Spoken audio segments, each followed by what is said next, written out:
Peace, fam. Today we're going to discuss how to get a bank account for your trust.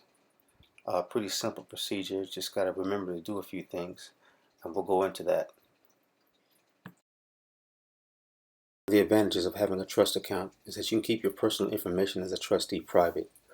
The bank is required only to give out the trust EIN and trust name to any inquiring party. They're not supposed to give out the personal information of the trustee. That said, take your own precautions. You always want to practice maintaining some level of privacy when you're dealing in commerce. And even though the trust is not strictly private, you want to keep as much privacy as you can. For example, in our graph, we have the grantor, the trustee tax ID number, which could be an SSN. I don't recommend that, but we'll go into that.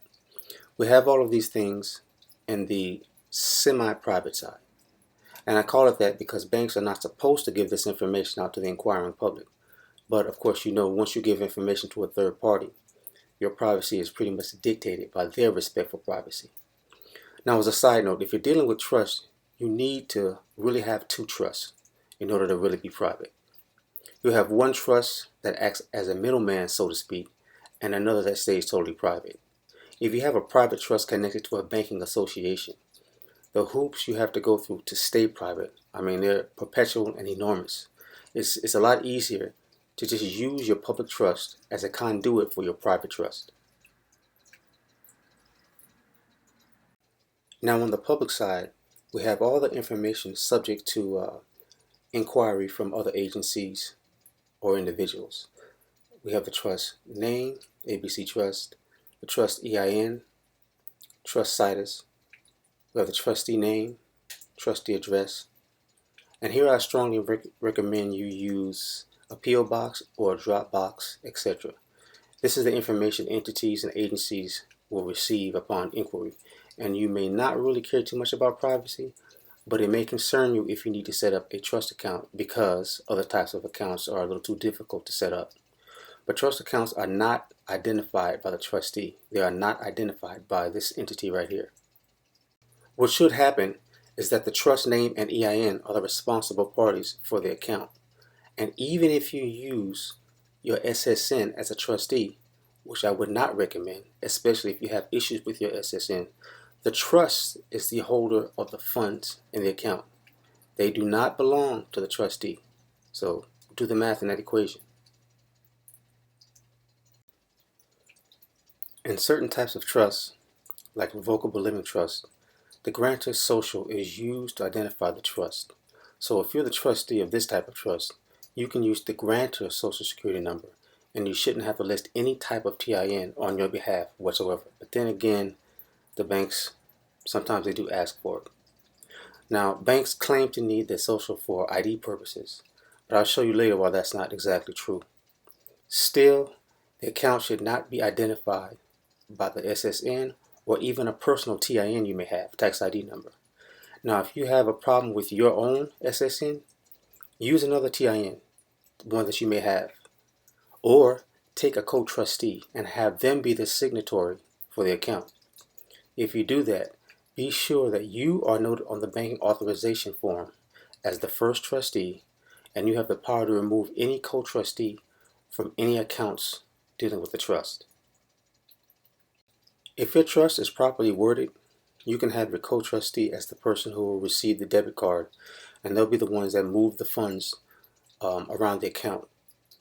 Of course, as the first trustee, you also have access, and the bank may try to tell you can't be listed on the account unless you have a TIN or SSN, which they shouldn't, but they may try that. And in which case, if they do that, you may just have to wait until you get a TIN, and if you're creative, it's not hard at all. But you can still just, at that moment, establish your trust account with the power as first trustee to remove all signatories. You simply remove your co-trustee once you get your own TIN and put yourself down as a signatory. Or you can add yourself in addition to them. It all depends on how you want to work it. As the first trustee, the bank can't tell you what powers you have in the trust, only how you can be listed on their documentation. So the key here is to have your trust set up right to where you run the show. Now we'll look at some of the items needed for the trust account. The simplest way to find out what a bank needs to set up a trust account is to ask them. The issue may be, though, that sometimes banks are so general with their requirements, or the information that they give you becomes a little deceptive. For example, they might tell you, well, we need a copy of your indentures. No, they don't. Your indentures are a private contract between you and the grantor. They only need to see that you and the grantor have made an agreement and the signatures that attest to that agreement. And this information can be satisfied with your declaration of trust. If your trust is formatted optimally, the declaration is separable but not revealing of the private information such as beneficiaries, bylaws, accounting, etc.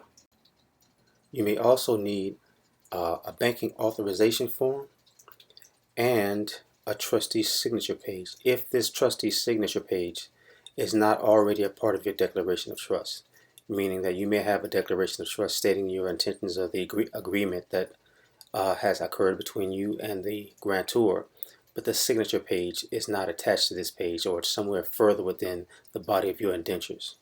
All right, so the declaration of trust, banking authorization, trustee signature page. So we'll look at a declaration of trust first to see how this can be set up so that your trustee signature page and the declaration of trust are one and the same. Then we'll go to the banking authorization. So here we have our declaration of trust.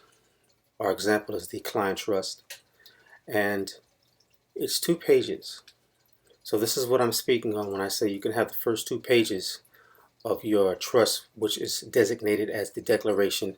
It's not your full trust. It's just basically an overview of the pertinent parts of your trust. So, for example, we'll go into it. This is the agreement right here. Actually,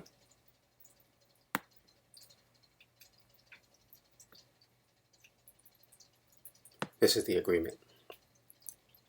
And it just basically says the declaration of irrevocable trust is created this first day of January. So you have the date between John Doe, hereinafter the settler, Bob White, hereinafter the trustee. All right, that is your agreement right there.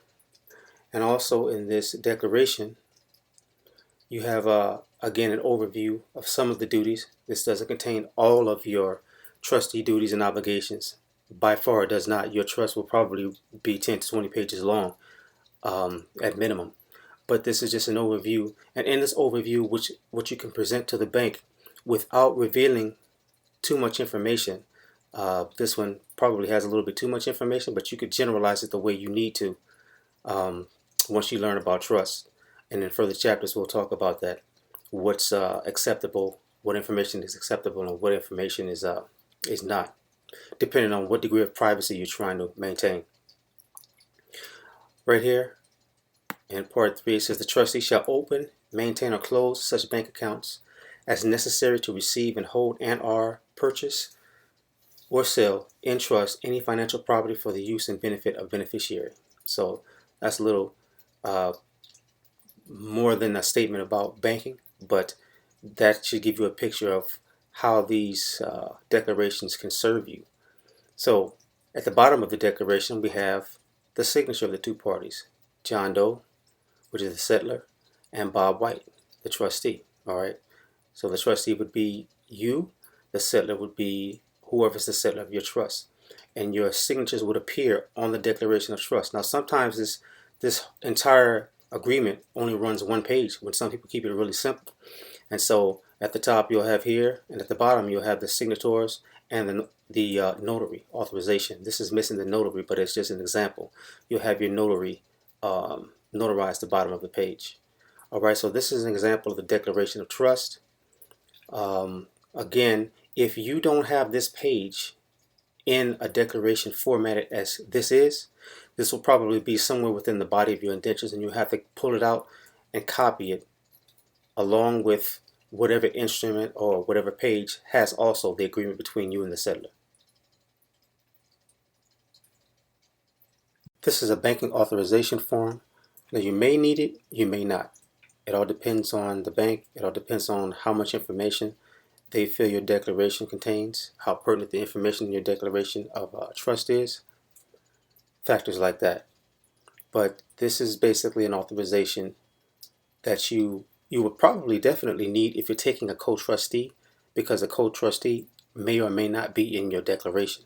So if your declaration just has you and the settlor, and you, for whatever purposes, for tax ID number purposes, need a co-trustee, then you would definitely need a banking authorization, and you would name yourself, your co-trustee, as signatories for the account.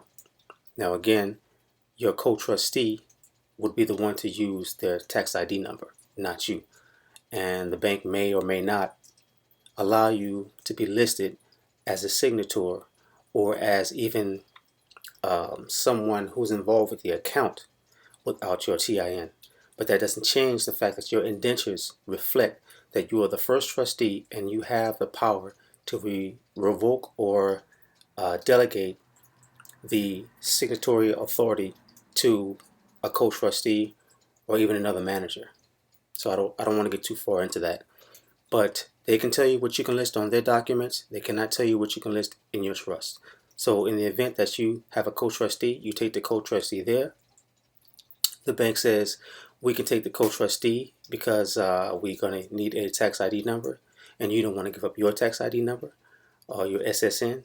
Fine, just establish the account, get a tax ID number later, and then come back and remove or add yourself as a signator on the account. And there are ways to do that, very creative ways to create tax ID numbers, other numbers that you can use to identify yourself. But we'll get into that in the later chapters. So this banking authorization, basically simple. ABC Trust, the trust name, the trust address. Please be advised that the first trustee, that would be you, is hereby authorized to trust by the trust indentures created by the settlor of ABC Trust to make an application to any banking institution, etc. So this gives you the authority, or your co-trustee, or both of you, to do the banking in the event that the declaration falls short. You'll have your basic statement, you'll have the EIN number, the first trustee signature, which is you, or the first trustee and your co-trustee. So you basically do the same if you had a co-trustee. You would just basically add the co-trustee here for the signature, and then you would add the co-trustee here, the person named to be able to do the banking. All right? Then you have your notary here. Make sure you have your EIN number to your trust account. Your trust, your notary, and that's basically it for the banking authorization. Now, 99% of the time, they're going to have you fill out an account application, and it's going to have your basic information, the bank, the location, the date, what type of accounts, checking or savings, what have you, your trust EIN, just your basic information. One thing you have to note is that your trust is listed as a customer. You, the trustee, are listed, any co-trustees, if any, and your trust is listed as its own entity. So this is what lets you know that the trust is responsible for its own entity. Again, you, the trustee, are just the operator.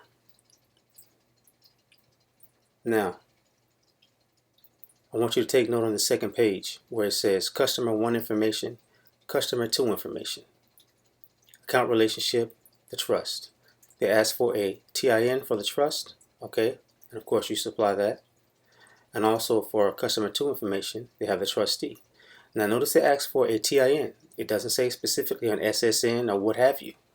So this is one of the reasons why I said when they sweat you for a social security number, their own paperwork more than likely reflects that that's not specifically what this asks for.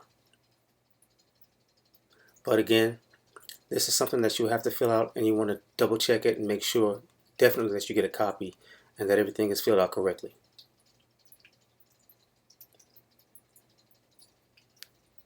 Just a quick overview.